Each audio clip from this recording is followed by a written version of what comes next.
We thought No. Batman. Let's talk about it.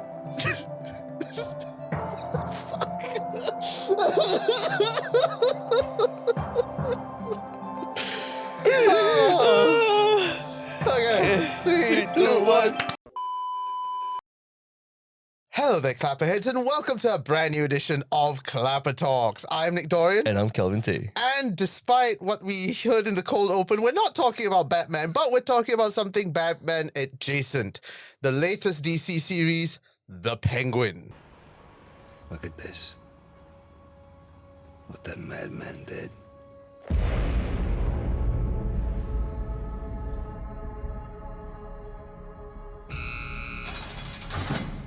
Listen, Sal. Carmine Falcone's dead. And I'm here now. I'll be calling the shots. So this is DC's latest series, and safe to say when the Batman first came out, the Robert Pattinson Batman, everyone was not only blown away by Pattinson's performance, but also Colin Farrell as the Penguin. Oh my god, yes. He knocked it out of the park, and let's face it, if you're a comic book reader, if you've watched any of the Batman, the animated series, the games, the films as well. Whatchamacallit. Yes, whatchamacallit. The films. Penguin has always been this sort of sleazy, rich upper type, has a monocle and all that. If you watch the original 1960 series, he goes around going whack, whack, whack. But Matt Reeves managed to deliver a Penguin updated for a modern time that is very much set in reality. Yes. He's not over the top. He's not cartoonish. He's more like a mob boss more than anything else. He's a mob boss with a bad leg, which explains the wobble, which I thought was brilliant because Penguin has that just like penguins, they wobble. So how would you do that in this day and age? And having just a bum leg?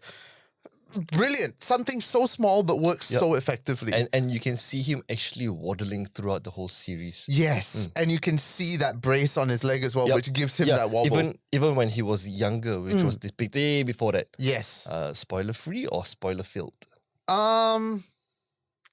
Let's keep it spoiler free at this point because the finale happened just a few weeks ago. I say even less than a month. Okay. So people might still want to watch it. So let's keep this as spoiler free as possible. Okay. Straight off the bat, I have to call this. Was that a pun? Straight off the bat. You're in a good mood this morning. I have to say that this is very much a gangster series. Yes. That is why it's The Sopranos, but with the Penguin. Yeah.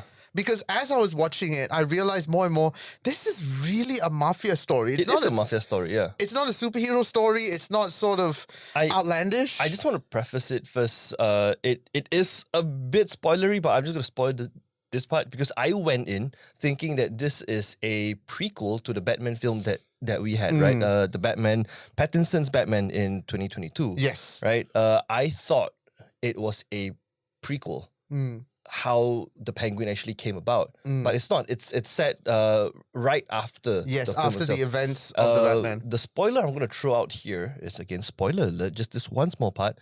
You won't see Batman or mentions of Batman whatsoever. Oh, I don't think this series itself. I don't think that's much of a spoiler because news is everywhere of like, why isn't the Batman in this? I mean, like I wasn't aware. I wasn't aware. So if you're out there thinking that you will see the Batman or like Pattinson's Batman, or like Catwoman or any other character mentioned in the 2022 Batman film, no, none. Like what Nick said, this is really a gangster film. Yeah, it's very noir-esque. It's very noir. I mean, it's Gotham, so it's confirmed noir. Modern noir. Yeah. Modern noir. It is a gangster film. Yes. There's no superheroes, no nothing. It is just how the Penguin came about.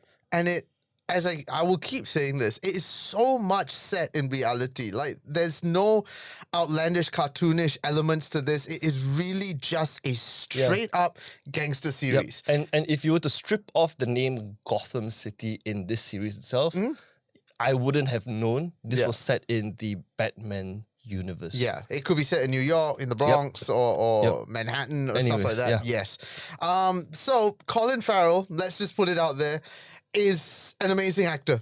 He is an amazing actor outright, and given this Penguin role to him, I truly think this is one of his best performances that he's ever given. Come on. You can help me out. Life is just a dream. You promised me, Oswald. I know, Ma. I deserve a better life. I'm working on it. Like, he truly embodies the role of the Penguin. Arthur... no. What? I know Cobblepot. Oh my goodness, what's his first name? It's on the tip of my tongue. Oswald Cobblepot. Sorry, my goodness, I'm such a Batman fan, I couldn't remember that. Oswald Cobblepot. Oh, in the series, he's lovingly known as Oz. He's just Oz most of the time. Now, he undoubtedly shook things when the Batman first came out because everyone was like, this is Colin Farrell? Because under all that makeup, unrecognizable. And with that accent, well, even more unrecognizable. Given his own series, he truly proves how much he can do with this character. Yep, 100% agree as well. There's a huge range of emotions here. He's not just a straight-up villain. There's a little bit of a hero side that is unethical. I would just say that he's a straight-up psycho. He is a psycho. I deem him as a psycho because of the trauma and the neediness in his character growing up. The reason why I say there's a bit of heroic elements to it, or some elements that you might sympathize with, is because of his relationship with his mother, how he just really wanted to give his mother a better life. Unfortunately, he went through the wrong avenues to do that. But it's still honorable to just want to make your mother proud and to do right by your mother, no matter what it takes. So you see that emotion in him that most villains don't have. Like, you would straight up just go, oh, he's evil because he's evil. But I feel like most villains don't have the chance to actually have a whole mini series to explain what their backstory is, right? Just like the Penguin. Yeah. And the fact that this has come out after Peacemaker, DC is on a roll with their live action series. Yes. As compared to Marvel, which is a bit hit and miss here Marvel and there. has been, missing a lot for the past 2-3 years now, right? I after anything post Endgame, anything post Endgame was kind of like the only post Endgame projects that I would really say stood out. I know Loki for sure. All right, WandaVision, Wanda, and then Greta Thunberg.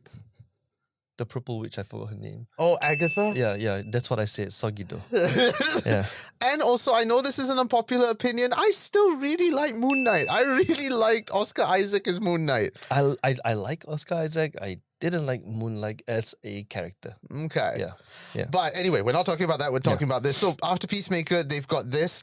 And it's really proving that take your time and deliver quality stuff instead of rushing out with this, which is what I feel if Gunn is smart enough, he will follow that trajectory of quality over quantity. 100%, yes. And Marvel needs to learn from that. And I think Marvel's scared of that. But, okay, back to the Penguin. Slight oversight on that.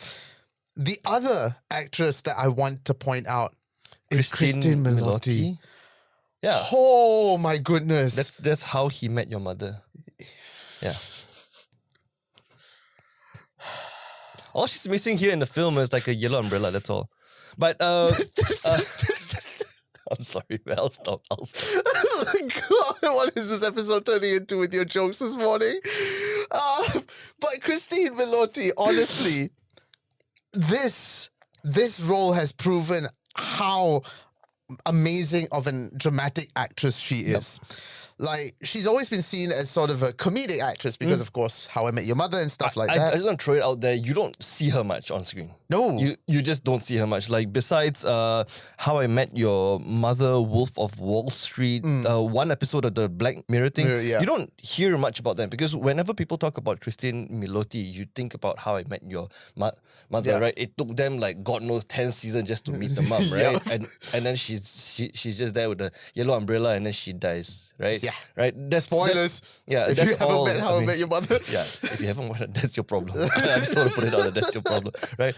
You don't hear much of Christine Milioti at all. Yeah. And when I saw her, I was like, oh shit, this actress looks so familiar. Yeah. And I was like, where have I seen her before? And I Googled, I was like, oh yeah, she's the mom. Yeah. Right. And I was like, okay, let's see how she does in The Penguin, because if you compare How I Met Your Mother to The Penguin, it's like end to end of Yes. the spectrum itself, right? Yeah. Honestly, she shined as Sophia Falcone. She stood toe to toe with Colin Farrell's Penguin. They are both on equal playing grounds. And I really hope this launches her to a next level, because she truly deserves it. Her, Colin Farrell, I am looking at the Emmys for next year. If they don't get nominated for this, it would be a huge crime. Because this is possibly one of the best series and best performances this year, hands down. That kind of came out of nowhere, because I don't think it was promoted much, right? No, not really. Because here's the thing with this spin-off, with many spin-offs, people will look at it and go, do we really need it? Is this... And the fact that Penguin had a small role in the Batman and then he got this, people are like, is this going to be good? Is this going to be bad? And it turned out to be, honestly, this might be controversial, even better than the Batman. I agree. Yeah. All I want to say is what I enjoy most about this Penguin, or like Colin Farrell's Penguin, is that he's, if you compare all the previous Penguins, for example, you got Danny DeVito's, I'm terrible with all these names. I'm just going to put all the previous Penguins here. I'm just going to show it to you here. These ones here, right? My favorite is the 60s Batman. Yeah, I remember that one too. I didn't like what they did with the Penguin for the animated series or Batman Cape Crusader, when they turned it into Penguin was a woman. Yes. It was, I don't know, I don't know. I kind of enjoyed that a little bit because it was a different take, and also you get to see this motherly side, and then you can't. But here's the thing. I kind of wished in that one of the sons was called Oswald. Yeah. So that we're like, oh, so that's how he became the Penguin. He followed his mother's thing, in that universe at least. That was the only disappointment I had with that storyline. With her being a woman and being this sort of cabaret owner, I'm like, that kind of makes sense. Yeah. And I feel like why I like the Penguin as a character, or like Colin Farrell's Penguin as a character, is mainly it is so...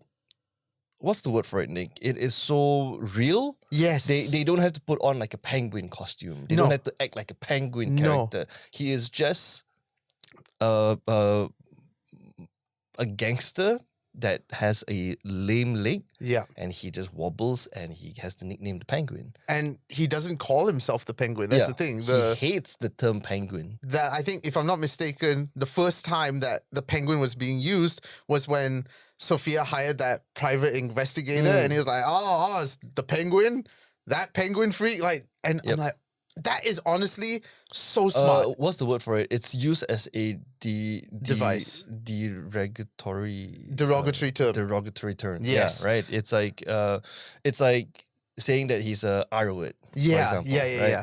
Whereas most villains will be like, I'm the Penguin, I'm the Joker. No. He's Oz. And he will always be Oz. Now, okay, we've talked about the actors, the story. I just want to throw out one more actor out there since we're... Are we talking about Victor? Yes, we are. Yes, we have to talk about Victor, sorry. Renzi Feliz. Wow. What an arc. Yes. What an arc. He came into the show as a robber, wanted to rob.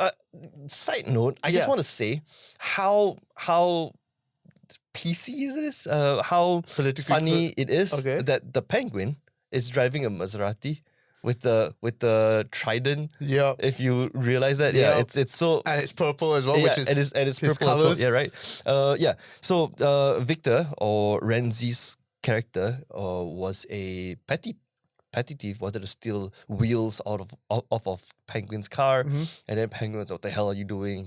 You're my bitch now. Yeah. And then and then he just followed him through the entire series. You can see that fatherly figure come out from the Penguin, right? And you can see that Victor at first was like, oh man, I fucked up. Yeah. Right. But then over time, you can see he became like a foot soldier to like a lieutenant, then a general. Yeah. And then the ending was a bit of a, that one hurts. Yeah. Right. He was basically Penguin's Robin. Yes. Yeah. That's essentially the best way to call it. way to put it. And I totally agree with you in terms of that character arc, because there is so much depth and emotion, and that episode where we got to see sort of his story with his parents and then the girlfriend, and which tied into the events of Batman, I thought that was incredibly heartbreaking. And I'm so glad that the writing in this is freaking top notch. Everyone has sort of a backstory. Everyone has an emotional depth. Everyone has this connection to you that you will empathize and hate and love and be disgusted by.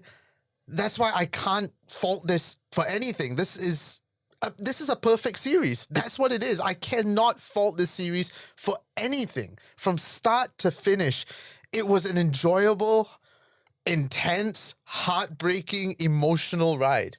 It is. It is, right? It is, yes. And I didn't expect that from a Penguin series.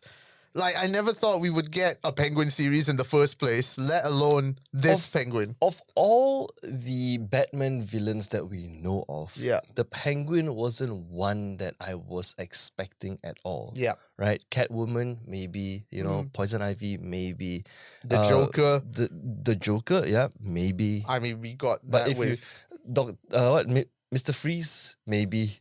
Right. Right. No, I want Schwarzenegger's Freeze. I want that story. But if you were to tell me, right, at first, with the hindsight of not watching this at all, and you tell me, hey, Kel, there's a Penguin show coming out, I was like, what the hell? Right. Right? Yeah.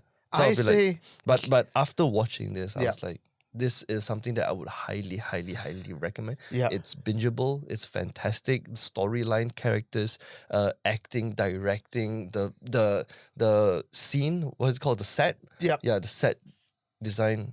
It is a 9 out of 10 for me. You know what this has done extremely well?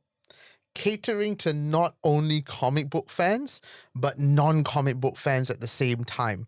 Because you could introduce this show to anybody. If people are like, oh, but I don't watch Batman, I'm like, you don't need to. Yeah. I don't follow comic books. You don't need to. It's not a Batman story. Exactly. It is such a gangster Sopranos story that anybody can watch it, regardless of your background. Maybe you need to be like maybe 16 and above to watch it because of the violence and shit. But anybody could watch this without any prior knowledge of the Batman lore.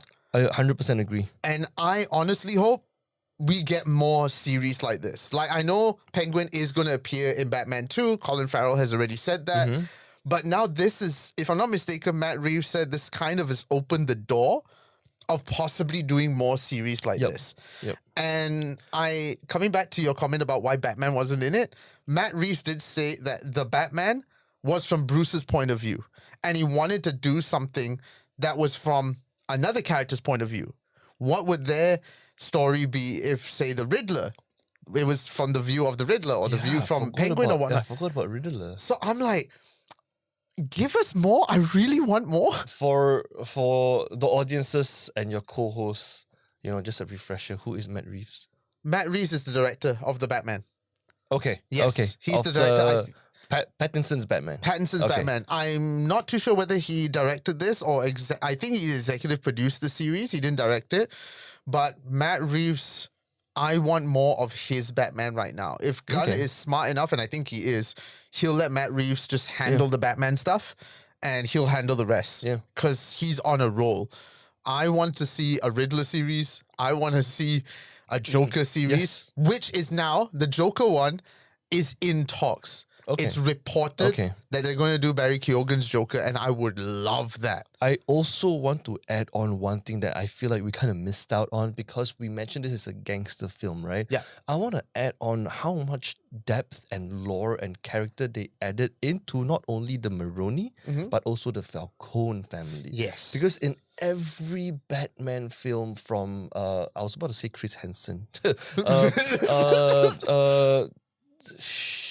Kristen Bale. Ah. Kristen Bale's Batman, all the way back to like the animated series Batman. We always hear the name Falcone and also Maroni being thrown around, right? Yeah. There's two, 1 and 2 mafia gangster family that's always fighting for like power, but you always see them as like henchmen, side characters, side story. They're just like, I'm bad guy, I shoot, I steal, right? And in Nolan's Batman, for example, they're just there to be like, we're bad guy, we are afraid of Batman. But in this series itself, you can actually see that they are people too, right? They have their own ambitions, they have their own goals, they have their own fears, and there's so many things going on. And I feel like Christine Milioti, Clancy Brown, Theo, Rosie, and all these other characters in this series itself really expanded that lore that we don't even get to see in Nolan's Batman. Yeah. Nolan's Batman is just like, 1, how was Batman created? 2, the Joker came, how was this anti-villain guy kind of saved Gotham. 3, he is exiled, now he's trying to come back. It's like the entire hero's journey. Yeah. But now with this TV mini series itself,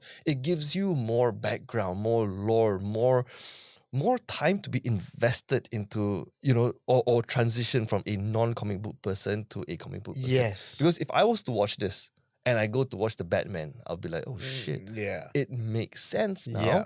And now I don't only get to see all these mafia-esque characters, I get to see the whole cast, which is the 2022 Batman film. Yes. Right? Fantastic. To wrap this up, this is honestly, if you haven't seen this series yet, we highly, highly urge you, because this is a great piece of filmmaking. It's a great piece of story writing, and it's a great piece of acting as well. It's all around a perfect series. If you want to look at the Clapper meter, I think we're unanimous on this. I'm giving it a near perfect score of 9 and 10.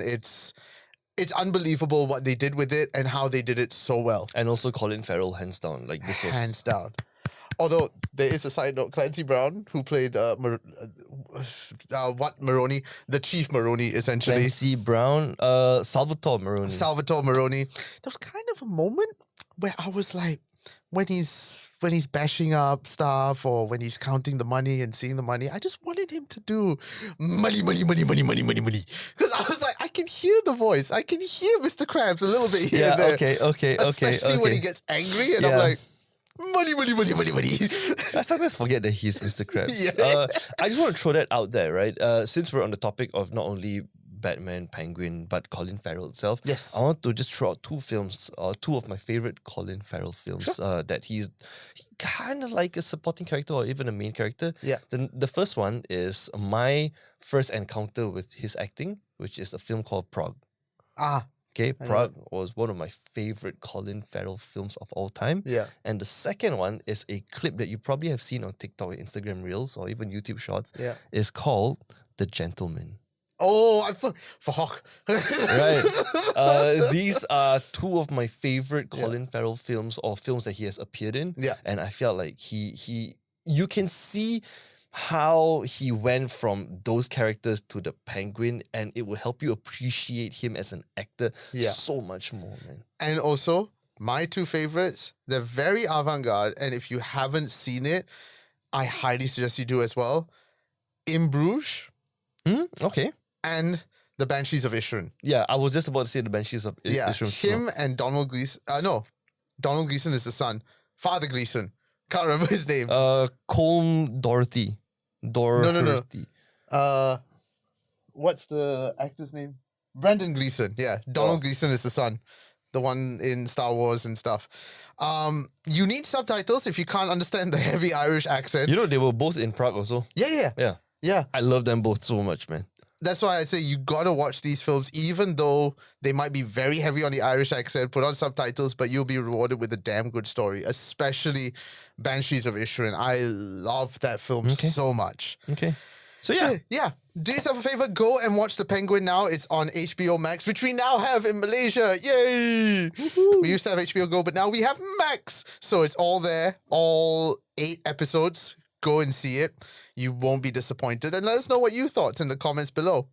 And as always, you can check us out on all social media. We're on TikTok, Instagram, and of course YouTube. Go and follow us at Clappercorn. If you want to learn more about the Malaysian podcasting landscape, www.renegadeplus.com. There you go. I'm Nick Dorian. And I'm Kelvin Tay. Keep watching the movies. I just want to add one last thing before we press wrap, you know, just to break the movie magic here. Yes. This is technically the last episode we're recording this year. Yes. Today is the 29th of November. I'm going to Japan in a couple of weeks, you know, be MIA for 2 weeks. And I just want to say that it has been an amazing journey with you for ClapperTalks. Like, I never assumed that I would be co-hosting a movie podcast because, to be very honest with you, I don't have time, but I really enjoyed the experience so far, and thanks, man. I'm very grateful that you joined me on this journey. It sounds like we're ending the podcast, but we're not. No, We're just end really of the year. appreciative of each It's other. just end of the year. It's the last episode. We won't be doing this for the next 4 or 5 weeks. Yeah, the next 2 episodes that come out it's pre-recorded. We recorded that yesterday. So we still got episodes coming out, and then we'll take a little bit of a break until next year where we all come back and come bigger and better. Yeah. And hopefully stuff will happen. With more stuff. Yeah, with more stuff. With more stuff. Yeah. So Thank until you then, so much. thank you guys. Keep watching the movies. Have a good end of the year. Have a good Christmas. Have a good New Year's. Goodbye, people.